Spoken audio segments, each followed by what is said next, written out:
So today we're diving into how one single powerful idea can be used to build a multi-billion-dollar empire, and how that entire empire can be built on, well, nothing at all. We're going to break down one of the most incredible stories of our time.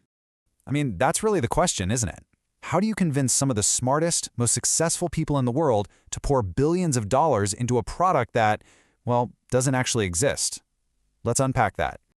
All right, so at the center of this whole story is Elizabeth Holmes and her company, Theranos. And her promise?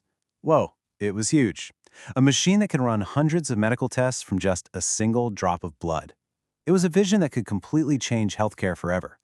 The only problem? It was all just an illusion. So how in the world did she pull it off? We're going to break it down, kind of like an ironic how-to guide. And step one is fascinating. You don't actually start with the product. No, you start by building the perfect visionary. Just look at the massive gap here.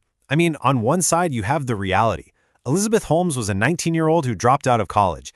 And on the other, this carefully crafted persona. She was the next Steve Jobs, and she sold that story with incredible success. Now, building this persona required a very specific toolkit. First, the uniform. That black turtleneck was, I mean, come on, an unmistakable nod to Steve Jobs. Then there was her voice. She actually adopted this surprisingly deep baritone, a totally calculated move to project authority and seriousness. You have to understand, these weren't just quirks, they were strategic choices. Okay, so once you've crafted the perfect character, you need the right stage. This wasn't just about a startup. It was about creating what some people have called Silicon Valley theater. An atmosphere that was so overwhelmingly credible that asking tough questions made you feel like the fool. And here's exactly how she built that stage. She didn't just get any old investors. She put together a board that included former secretaries of state, directors of the CDC, and high-ranking military officials. The psychological effect of that is just so powerful. If these incredibly respected people believe in her, who are you to question it? It just triggers this kind of confirmation bias in everyone else looking at the company.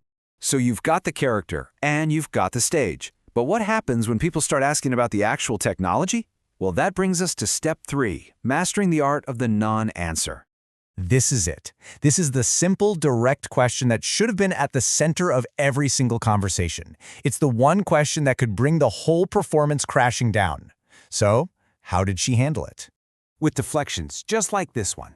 Instead of a direct answer, she would pivot to all this vague, impressive-sounding jargon. She'd talk about complex engineering, proprietary methods, a whole world of advanced science. It was a tactic designed to intimidate and confuse you, to make you feel like you just weren't smart enough to get it. But you know, every performance has to end. Eventually, the questions just became too loud to ignore, and investigative journalists started pulling back the curtain. It was time for the finale.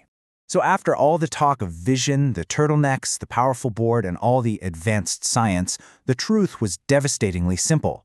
The revolutionary technology she sold to the world, the machine that was supposed to change healthcare, it never actually existed. And that leaves us with a really critical question that goes far beyond just this one story. In a world that celebrates bold visionaries and disruptive ideas, how do we get better at spotting the difference between a true innovator and a great performer? When we're watching the theater of innovation, how do we spot the fiction?